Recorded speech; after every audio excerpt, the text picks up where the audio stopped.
Darth Maul was taken by the Sith Lord Darth Sidious, who would eventually be the culmination of the Rule of Two. Sidious adventured to the world of Dathomir with the original intention to take Mother Talzin as his next Sith apprentice. However, upon sensing just how powerful this young Maul had the potential to becoming, Sidious was no longer interested in Talzin whatsoever, desiring to take the Dathomirian Night Brother for his own, train him to one day rival the strength of even himself and Darth Plagueis. Darth Sidious desired Darth Maul to be the public face of the Sith, while he and his master Plagueis could rule from behind the scenes. Darth Maul was trained to be a pure Sith assassin and not a fully formed Sith Lord yet. He was trained to do the dirty work of the Sith, and to finally be the individual that would confront the Jedi after hundreds of years. Darth Maul's training was rigorous and long, involving deserting the boy on stranded worlds with extremely dangerous predators, to even being sent after Jedi Masters who had been exiled in order to hunt them down and butcher them with no lightsaber. Eventually, Maul was indeed crafted into one of the finest warriors that the Sith had seen in millennia. He was ferocious and had a genuine strong connection to the dark side of the Force without any deeper underlying motivations. Darth Maul had been aligned with the dark side of the Force because that is all he knew. This is not to say that Darth Sidious did not attempt to impart suffering and pain upon his young apprentice, which of course he did. However, Darth Maul's connection to the dark side was essentially a pure one. With all of this though, Darth Maul would eventually be struck down by the Jedi Padawan Obi-Wan Kenobi on the world of Naboo, and with his master being so disappointed in him that he did not even attempt to sense through the Force whether or not his apprentice had lived or not, moved on to another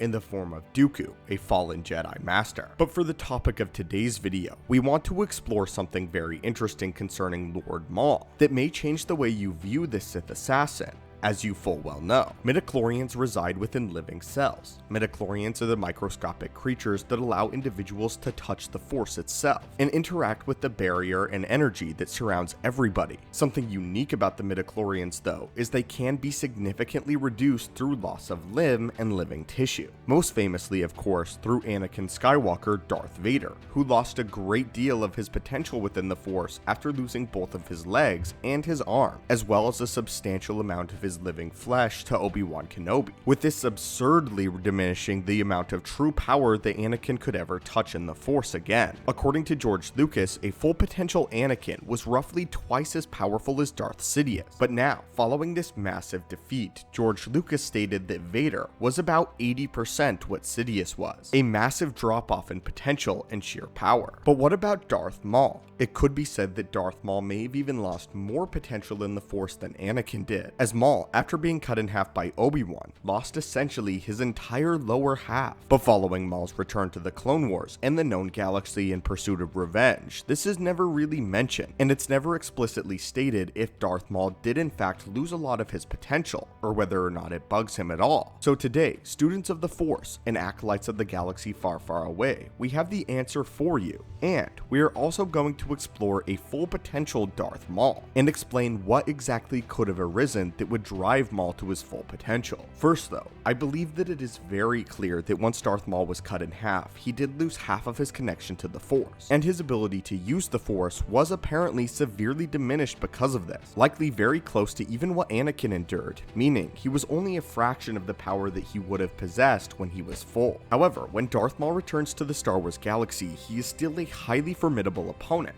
and some could even argue that he is even more formidable once he returns during the Clone Wars. So despite losing half of his organic body, why is this? Well, the answer actually lies in the dark side of the Force and the suffering that Darth Maul has been experiencing for nearly 10 years. After Darth Maul returns from the dead, he now has a more genuine connection to the dark side of the Force rather than just being taught to be aligned to it. Prior, Sidious was actually afraid that Darth Maul was too young to be trained as a Sith Lord, and that essentially the galaxy around him did not have time enough to wrong him so that Maul could create a connection to the darkness on his own, and a pure hatred. Even though Maul's hatred was essentially bred into him, Sidious knew that the experience of the galaxy could result in a far more powerful Sith warrior. Essentially, Darth Maul feels a much stronger pull to the dark side of the Force because of his resulting injuries, and the fact that he was going to be apprenticed to the second most powerful individual in the entire galaxy, but that this was taken away from him from a lowly Jedi. It is this connection that we see Darth Maul's power rise, especially in the Clone Wars Season 7, where Darth Maul uses the hallway and shows his true power and connection to the Force. Beyond this though, Darth Maul has never really been noted as an individual that focuses highly at all in their skills in the Force, and he is much more focused on his skill with the blade than anything else. Darth Maul used the Force mainly to augment his physical abilities in the heat of a battle, making himself even faster than his natural state, Force augmenting his kicks, punches, and leaps, as a Sith assassin was trained to do. Unlike the likes of Sidious and Dooku, the Force itself very much came second to Maul. This is not to say, however, that a fully formed Sith apprentice Maul is not more powerful than the Maul that we see in the Clone Wars, simply that this is a debated topic, as something that many fans seem to forget about Darth Maul is that he did actually defeat Obi-Wan as well as Qui-Gon blade to blade, but it was his desire to mock and conquer completely that resulted in Obi-Wan getting the upper hand and cutting Maul in half. However, we should note that Darth Maul, again blade to blade as a fully formed Sith Lord, did defeat Jin as well as Obi-Wan. However, this leads us into something else. What would a full potential Darth Maul look like? What would Darth Maul look like if he had this connection to the Force that he has after his return in the Clone Wars, and yet access to all of his midichlorians and was not cut in half by Obi-Wan Kenobi? Well, over here at the channel, we believe that this ultimate form Maul would be exactly what Darth Sidious foresaw of him when he took him as his apprentice all those years ago. The Darth Maul that we see in the Clone Wars is very dangerous, able to compete with Jedi Council members. However, Obi-Wan Kenobi does get the better of him on several occasions, even when Darth Maul has the help of Savage Opress. But if Darth Maul were to be whole and have this same connection, roughly doubling his inherent skill in the Force, I believe that his sheer power would have eclipsed that of Obi-Wan, and that a full potential Darth Maul would be more on the level of individuals such as Dooku and Mace Windu. I also believe perhaps that a full potential Darth Maul, who is trained in the dark side and has a natural connection,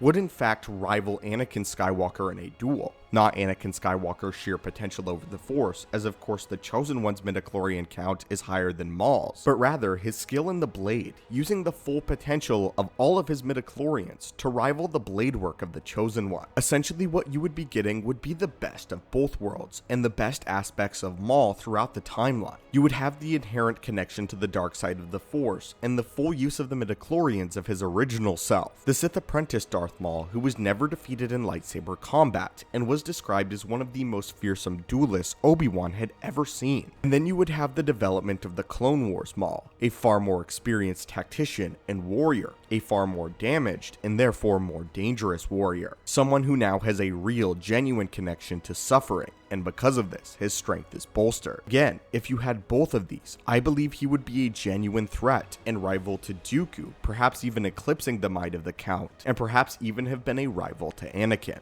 But again, my friends, what are your thoughts on this? What are your thoughts on the potential of a fully formed or a full potential Darth Maul? And what do you think would have happened if Darth Maul was never cut in half and yet experienced all the suffering of his Clone Wars counterpart? As always, students of the Force, leave your thoughts down below, and may the Force be with you.